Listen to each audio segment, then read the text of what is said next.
نروح المحور الثالث في الإطار القانوني للمالية الإسلامية بالجزائر، وسيقدمه الأستاذ حيدر ناصر المدير العام لبنك السلام. Donc, c'est dans le cadre légal de la finance islamique en Algérie, et c'est Monsieur Haydar Nasser, directeur général de SLM Bank. À vous la parole, s'il vous plaît. Je vous remercie. بسم الله، الحمد لله والصلاة والسلام على رسول الله. شكرا سيدتي. حتى أربط موضوع المداخلة التي يعني ستوزع ربما ورقتها التفصيلية عليكم أو ستدرج ضمن مصفوفة الملتقى. أحببت أن أذكر مقولة للفيلسوف الفرنسي غوستاف لوبون، نقولها بالفرنسية حتى يقرب المعنى. On ne gouverne pas à coups de lois et de décrets. La loi doit se borner à codifier et à entériner les coutumes et les mœurs. La coutume résulte des nécessités sociales, industrielles et économiques. La jurisprudence les fixe, la loi la sanctionne. المغزى هو أن كنت قبل قليل أتحاور مع صديقي وأخي الدكتور طير رضا حول العوائق القانونية التي تعيق الاستثمار سواء المحلي أو الأجنبي في الجزائر، وقلنا أنها من ثلاث أنواع. النوع الأول هو ربما نصوص غير مناسبة أو غير محينة أو غير متماهية مع الواقع الاقتصادي الذي تعيشه البلاد. هذه أحد العوائق. والعائق الثاني ربما قد تكون النصوص مناسبة وذات جدوى، ولكن هناك خلل في تفسير هذه النصوص، أو وهي الحالة الثالثة، أو في تطبيق هذه النصوص. أذكر مثالين فقط. يعني مثلا قاعدة 51-49%. هناك مساهم أجنبي في مؤسسة اقتصادية خاضعة للقانون الجزائري ذات رأس مال أجنبي، كان على وشك أن يزيد رأس المال هذه المؤسسة ب100 مليون دولار، يعني تقديم نقدي بالعملة الصعبة، وبسبب الفهم الذي أعتقد واعتبره خاطئا للمادة 66 من قانون المالية 2016 التي تنص على أنه أي تعديل في القانون الأساسي أو في رأس مال مؤسسة أجنبية لابد أن مؤسسة ذات رأس مال أجنبي، ليست أجنبية جزائرية ذات رأس مال أجنبي لابد أن تخضع لقاعدة 51-49. فكانت نتيجة أنه يعني كل المساهمين في المؤسسة لابد أن يزيدوا رأس المال، وإذا تخلف مساهم واحد له سهم واحد في هذه المؤسسة عن الزيادة لا يمكن تحقيق هذه الزيادة إلا إذا تنازل المساهم الأجنبي عن نصف رأس مال المؤسسة لمساهمين جزائريين قد يوجدون أو قد لا يوجدون. هذا مثال عن الفهم السيء للقوانين. كذلك نتساءل ربما هل من الأجدى التقنين المفصل للقضايا والمسائل المتعلقة بالاستثمار والنشاط الاقتصادي ككل، أم الاكتفاء بقوانين عامة وترك الممارسة الاقتصادية والاستثمارية تنمو وتترعرع وتتطور في ظل هذه الأطر العامة، ثم نفكر في إيجاد آليات وقوانين وتنظيمات تفصيلية لها، أم نبدأ بالقوانين عساها تخلق بيئة ملائمة للاستثمار ونمو وتطور الاستثمار سواء كان محلي أو أجنبي. هذا كذلك سؤال، هذه إشكالية. أعطيكم مثال آخر. هناك في 1995 صدر يعني أمر فيما يتعلق بصناديق الاستثمار المشترك في القيم المنقولة لزو بي سي في ام، سواء كان يعني صناديق استثمار توظيف مشترك أو شركات ذات رأس متغير لسيكاف ولا لفون كومون دو بلاسمون اف سي بي. وصدرت اصدار مرسوم تطبيقي، وصدرت انظمه ربما اكثر من 12 نظام عن لجنه عمليات البورصه لتنظيم هذا النشاط. من 95 الى اليوم لا يوجد اي صندوق استثمار مشترك في القيم المنقوله. وربما اذا كان عنده واحد منكم معلومه وجود احد هذه الصناديق فليصحني. كانت فقط سيكاف وحده تأسست بين البنوك العمومية ولم تدخل حيز النشاط منذ ذلك الحين. هذا يبين كذلك أن التقنين المفصل وحده لا يشجع لا على خلق ديناميكية استثمارية ولا اقتصادية ووضع بورصة الجزائر كلكم تعرفونه رغم يعني كل النصوص التي صدرت لتنظيم نشاط أسواق المال. إذن حتى أرجع إلى موضوع المحاضرة، الإطار القانوني للصناعة المالية الإسلامية في الجزائر، أنا أعتبر يعني النشاط المصرفي الإسلامي أحد التجارب الناجحة التي تبين أنه بالإمكان خلق نموذج استثماري أجنبي وله خصوصية ضمن منظومة قانونية عامة.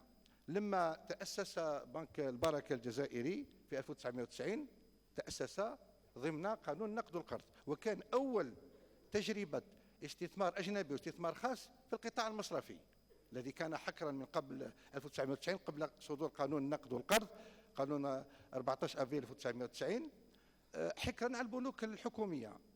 فكان أول استثمار أجنبي ذو رأس مال خاص في القطاع المصرفي وقطاع مقنن جدا، كان بنك تخضع معاملته للشريعة الإسلامية، بنك إسلامي كما يقال اصطلاحا، أو بنك تشاركي وفق الاصطلاح المعتمد من قبل بنك الجزائر مؤخرا. وتمكن البنك هذا من مزاولة نشاطه في غياب نصوص في غياب نصوص تفصيلية أو أحكام قانونية تراعي هذه الخصوصية الشرعية. كان يخضع للقانون النقد والقرض وأنظمة البنك الجزائري التي صممت أساسا لمعاملات مصرفية تقليدية. وتعرفوا كلكم الفرق الجوهري بين المعاملات المصرفية الخاضعة لأحكام الشريعة الإسلامية والمعاملات المصرفية التقليدية بما تطرحه من إشكالية الربا. فكذلك جاء في 2008 هذا المصرف السلام الجزائري الذي أتشرف بإدارته حاليا كثاني بنك أجنبي يعني يقوم نشاطه على أساس قواعد الشريعة الإسلامية كما قلت في غياب منظومة قانونية أو أحكام قانونية تراعي هذه الخصوصية الشرعية. كيفاش هكذا فهذا فقط أحببت أن أدخل الموضوع من هذا الباب، أنه أحيانا لابد أن تصاغ القوانين صياغة من شأنها أن تشجع ديناميكية الاستثمار سواء في صياغتها أصلا أو في تفسيرها وطرق تطبيقها. مما ساعد هذا النموذج الصرف الإسلامية على النجاح في الجزائر هو مقاربة بنك الجزائر والسلطات العمومية بصفة عامة المرنة والواسعة في تفسير وتطبيق القوانين والأنظمة المصرفية. لو طبقت حرفيا لما أمكن ممارسة هذه المعاملات، ولكن السلطات العمومية أرادت أن تترك فسحة لهذه الممارسات المصرفية الجديدة التي تدخل ضمن باب الابتكار المالي والابتكار المصرفي اللي استجابة لحاجة اجتماعية كما قال الفيلسوف جوستاف لوغون، استجابة لحاجة اجتماعية التي في ذات الوقت هي حاجة اقتصادية أيضا، لأن هناك سلوكيات اقتصادية. قبل أتكلم صديقي رضا على الاقتصاد السلوكي، يعني تأثير الخلفية الثقافية والخلفية الدينية في السلوكيات الاقتصادية للأفراد أو للأعوان الاقتصاديين سواء كانوا أفراد أو مؤسسات. هذا يعني هناك يعني واقع أنه فيه ربما عزوف لفئات عريضة من المواطنين الجزائريين عن التعامل مع المنظومة المصرفية التقليدية لهذه القناعات الدينية لهذا الموروث الثقافي، وكان لابد من التعامل معها بواقعية. فهذا نموذج على أنه على هذه المقاربة الواسعة والمنفتحة في صياغة القوانين وفي تفسير القوانين وفي تطبيق القوانين حتى نخلق بيئة ملائمة للاستثمار. الآن باختصار شديد لا أطيل لأن الورقة التفصيلية يعني موجودة بين أيديكم أو ستوزع عليكم. النشاط المصرفي العام في الجزائر خاضع لقوانين عامة مثل القانون المدني والتجاري والنقل البحري وغيرها من قوانين ذات الصلات، ثم كذلك لقانون خاص هو قانون النقد والقرض الأمر 0311 المؤرخ في 24 أوت 2003 المتعلق بالنقد والقرض الذي ينظم العمل المصرفي. هناك نصوص تنظيمية عامة كذلك المراسيم والنشر الوزارية المختلفة، وهناك نصوص تنظيمية خاصة صادرة عن مجلس النقد والقرض الذي له صلاحية التنظيم فيما يتعلق بالعمل المصرفي، وهي سلطة تنظيمية مستقلة عن السلطة التنفيذية. هذا الجديد الذي أضافه قانون النقد والقرض، بحيث أنه قرارات أنظمة مجلس النقد والقرض لا يمكن لوزير المالية إلا الطعن فيها أمام مجلس الدولة. هذا يعطي استقلالية لمجال التنظيم المصرفي. القانون نص على أن هناك مؤسسات إشرافية على النشاط المصرفي، أولها بنك الجزائر كجهة ضابطة c'est une autorité de régulation للنشاط المصرفي. هناك مجلس النقد والقرض كسلطة منظمة une autorité de réglementation النشاط المصرفي. وهناك سلطة الرقابة على النشاط المصرفي تمثلها اللجنة المصرفية، وهي سلطة كذلك مستقلة تراقب عمل البنوك وتسعى لاحترامها القوانين والأنظمة. نص القانون كذلك على أن العمليات المصرفية الأساسية التي تمارسها البنوك تتمثل في تلقي الأموال من الجمهور أو عملية الائتمان أو التمويل التي ترجمت خطأ بالقرض الكريدي. ماهوش القرض، هو الائتمان، لأن القرض هو البري، نوع من أنواع الائتمان. وكذلك إتاحة وسائل الدفع وإدارتها. العمليات المصرفية ذات الصلة تتمثل في معاملات صرف العملات الأجنبية، المعاملات في المعادن والذهب والعملات المعدنية الثمينة، توظيف اكتتاب وشراء وإدارة وحفظ الأوراق المالية، تقديم المشورة والمساعدة في مجال إدارة الأصول ريجيسترون داكتيف، وتقديم مشورة وخدمات الهندسة المالية في مجال إنشاء المؤسسات وإدارتها. ثم هناك عمليات مصرفية خاصة تتمثل في إنشاء وإدارة حسابات وصناديق استثمارية، والمشاركة في رأس مال الشركات الكابيتال انفستيسمون، ونشاطات أخرى ثانوية محدودة مقارنة بالنشاط الرئيسي الذي تواصله البنوك. إذن القانون كرس مبدأ الاحتكار المصرفي. ما معنى الاحتكار المصرفي؟ يعني أولا الحصرية في الاختصاص، أي أنه لا يحق لأي مؤسسة أخرى غير البنوك والمؤسسات المالية مزاولة العمليات المصرفية على سبيل الاحتراف كنشاط عادي، حكر على البنوك والمؤسسات المالية. ثم هناك كذلك المنع مما يعدو الاختصاص. لا يجوز للبنوك والمؤسسات المالية مزاولة أعمال أخرى على سبيل الاحتراف غير العمليات المصرفية التي ذكرتها آنفا إلا بصفة ثانوية. إذن نص القانون كذلك على أن يعني التعريف فقط أن البنوك تقوم بكل العمليات المصرفية، جمع الودائع وعملية الائتمان وإدارة وسائل الدفع. أما المؤسسات المالية فلا يحق لها جمع ودائع، ليس فيها حسابات ودائع، وإنما تقوم فقط بعملية الائتمان. هناك كذلك نص القانون على مكاتب التمثيل للبنوك والمؤسسات المالية الأجنبية.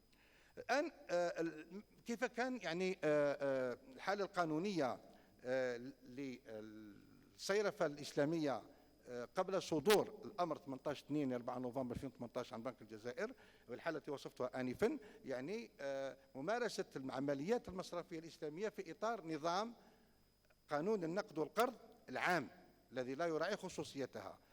هذا أدى إلى أنه غياب الاعتراف القانوني الصريح بخصوصيات الصيرفة الإسلامية لم يشكل عائقا أو مانعا من وجودها ومزاولة نشاطها، وإن كان التعريف القانوني للعمليات البنكية الأساسية لا يتوافق مع التكييف الشرعي من منظور الشريعة الإسلامية للمنتجات المصرفية الإسلامية. أولا، الودائع مصنفة قانونا كقروض مضمونة لأصحابها، سواء كانت في حسابات جارية أو في حسابات لأجل تتلقى فوائد، في حين أن الودائع الاستثمارية في البنوك الإسلامية من المنظور الشرعي تساهم في مخاطر البنك، مخاطر الاستثمار، مقابل حقها في المشاركة في الأرباح كقاعدة الغنم بالغرم. فيما يخص الائتمان، عملية الائتمان تعرف قانون كذلك على أنها قروض بعوض مضمونة للبنوك أصلا وفوائدا، في حين تستند عمليات الائتمان لدى المصارف الإسلامية على مبادلة الأعيان والمنافع بنقود أو المشاركة في المشاريع والأعمال مع تقاسم ربح الخسارة وفق قاعدة الغنم بالغنم. كذلك هذا لا يتفق تماما مع تعريف عملية الائتمان كما جاء في المادة 68 من قانون النقد والقرض. كذلك القيام بعمليات أخرى مثل البيع أو المقاولة يجب أن تبقى استثنائيا في نص القانون، في حين أنها منتجات أساسية هي جوهر ولب المعاملات المصرفية الإسلامية، عقود البيع، المرابحة، المساومة، الإجارة، السلم، الاستثناء، فضلا عن المشاركة والمضاربة، فهي كذلك لا تدخل إذا أخذنا بقراءة حرفية لنص المادة 68 معرفة لعملية الائتمان. المادة 73 في خطأ ربما هنا في النص، عفوا أنا مانيش المرة نسيت أن أحين، هذا يدخل في عدم تحيين نصوص. عفوا المادة 73 مش 173 من قانون النقد والقرض تسمح بإنشاء صناديق استثمارية مخصصة بالبنوك على أساس المشاركة في الربح والخسارة، ولكن نطاق تطبيق المادة والشروط المقيدة التي جاءت فيها لا تتوافق مع نظام الحسابات الاستثمارية التي تعمل بها البنوك الإسلامية. فيما يخص مجال ما يسمى بصناعة صكوك الاستثمار، وهي البديل الشرعي لأدوات الاستثمار في أسواق المال دي مارشي فينونسيي. القانون التجاري مثلا لا يتيح إصدار صكوك الاستثمار بصفتها تمثل حقوق ملكية متساوية القيمة ومشاعة في أعيان أو منافع أو حصص في الشركات دون أن يكون لحاملها صفة المساهمين. القيم المنقولة التي ينص عليها القانون التجاري هي إما أسهم أو شهادات استثمار أو سندات. الأسهم تمثل حق ملكية في رأس مال الشركة، والاستثمار في الأسهم طبعا من الناحية الشرعية لا يطرح إشكال بضوابط معينة، ولكن الصكوك الاستثمار ليست بالضرورة تمثل حق ملكية في كل أصول الشركة، ولكن في ربما عمليات قصيرة أو متوسطة المدى. كذلك السندات هذه تطرح إشكال شرعي لأنها أدوات دين بفوائد لا يمكن للمؤسسات المالية الإسلامية التعامل فيها لحرمة الفوائد العائدة لحاملها. فهذا فيما يخص يعني الفراغ القانوني الموجود في الأدوات الاستثمار في أسواق المال البديلة عن السندات التي تطرح إشكال شرعي. ماذا قدم نظام بنك الجزائر رقم 18/2 المؤرخ في 4 نوفمبر 2018؟ سيدتي حق الوقت. طيب شكرا. المتعلقة بالصرافة التشاركية. إذن أدرج هذا النظام صيغ تلقي الودائع والتمويل التشاركية أي المتوافقة مع أحكام الشريعة الإسلامية ضمن العمليات المصرفية المنصوص عليها في قانون النقد والقرض. وسع مفهوم قانون النقد والقرض ليشمل هذه المنتجات مثل المرابحة والمشاركة والمضاربة والإجارة والاستثناء والسلم والودائع الاستثمارية. كذلك نص على أن هذه المنتجات تخضع لترخيص مسبق من بنك الجزائر. نص كذلك على إمكانية طلب شهادة المطابقة الشرعية، يعني الامتثال الشرعي الأحكام الشرعية لهذه المنتجات من هيئة وطنية مؤهلة لذلك، ولكن لم تذكر ولم ينص عليها، وأغلب ظنها ستكون المجلس الإسلامي الأعلى. كذلك فضلا طبعا هيئات الرقابة الشرعية الموجودة في البنوك الإسلامية في حد ذاتها. كذلك نص على وجوب اختار الزبائن بتسعيرات والشروط الدنيا والقصوى لهذه المنتجات. إمكانية ممارسة الصرافة التشاركية من قبل شبابيك متخصصة في بنوك تقليدية، شرط الفصل التام بين النشاطين. ثم عدم خضوع الودائع الاستثمارية لنظام الودائع البنكية الفوند غارونتي دي ديبو بانكير.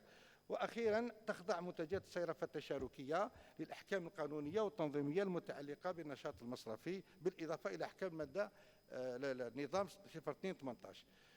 بعض الملاحظات السريعة على هذا النظام. أولا تعريف عملية الصرافة التشاركية بأنها تلك التي لا يترتب عنها تحصيل أو تسديد فوائد، تعريف غير دقيق لأنه يوحي أنها مجانية، لأن المشكلة ليس في مصطلح الفائدة وإنما في العقد الذي تترتب عليه الفائدة أو العائد أو الربح. فإذا كان عقد قرض سواء سميناه ربح أو عائد أو فائدة فيطرح إشكال شرعي إشكالية الربا. أما إذا كانت عملية بيع أو إجارة أو مشاركة فبغض النظر عن المصطلح المستعمل فالناتج عنه هو جائز من الناحية الشرعية، وبالتالي هذا التعريف يبدو لي يحتاج إلى مراجعة. كذلك ذكر بعض العقود أو نص على بعض العقود المستعملة في الصرافة التشاركية ولو كان على سبيل الذكر في النظام، ولكن قد يؤدي عمليا إلى عدم الترخيص بتسويق غيرها ويحد من تطوير منتجات جديدة. مثلا تتكلم النظام على المرابحة ولكن هناك صيغ أخرى للبيع، البيع الآجل، البيع بالتقسيط، بيع المساومة. فنخشى عندما يطرح منتج المساومة على اعتماد على موافقة وترخيص بنك الجزائر أن ربما يقال هذا لا يدخل ضمن الإصناف الستة المنصوص عليه، وتكون نرجع إلى مشكلية القراءة الحرفية غير الواسعة للنصوص. أحيانا ربما عدم وجود نص أجدى من وجوده. إمكانية اعتماد بنك الجزائر منتجات السوق على أنها تشاركية دون حصولها على رأي المطابقة الشرعية قد تطرح إشكال يعني امتثال، لأن بنك الجزائر يقول أنا خاطيني أنا أعتمد المنتج من الناحية المصرفية، ولكن بما يتعلق الجانب الشرعي فيرجع إلى الجهة الوطنية المؤهلة التي لم ينص بعد عليها ولم تحدد صلاحيتها. وبالتالي يمكن بنك الجزائر أن يعتمد منتجات على أنها منتجات تشاركية أي ملتزمة بقواعد الشريعة الإسلامية، ولكن فيها ربما بعض المطبات وبعض أوجه الخلل الشرعي لكونها لم تعتمد من الناحية الشرعية. كذلك استثناء الودائع الاستثمارية من نظام ضمان الودائع ليس لازما من الناحية الشرعية، واعتماد مخصص مخاطر الاستثمار غير معترف به ضريبيا. هناك بعض المقترحات لتوسيع التعريف القانوني للعمليات أتجاوزه. الخلاصة سيدتي. معليش، اذا كان مازال فسحه، قدمنا بعض المقترحات. لا ما كاينش مشكل.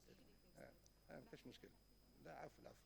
اقتراح ادراج المعاملات الماليه الاسلاميه في القوانين ذات الصله. قلنا يعني ربما لجوء السلطات العموميه الى النظام لا ريغلومونتاسيون لتحديد او يعني ادراج هذه المعاملات ضمن مفهوم واسع لاحكام قانون النقد والقرض.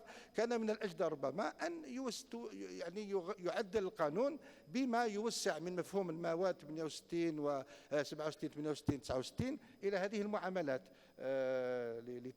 ليكون اشمل، مثل ما كان الامر بالنسبه لعمليه اعتماد ايجاري الليزينج. نصت الماده 68 على انها يعني يلحق بعمليات الائتمان عمليات الاعتماد الايجاري، فكان بالامكان ان يكون الامر كذلك بالنسبه للعمليات المصرفيه الاسلاميه. كذلك ادراج صكوك الاستثمار ضمن انواع القيم المنقوله. كنا قدمنا اقتراح في اطار تعديل القانون التجاري لتعديل الماده 715 مكرر من القانون التجاري لتنص على سندات تمثل حقوق ملكيه حقيقيه لاعيان او منافع، وليس فقط سندات كادوات دين.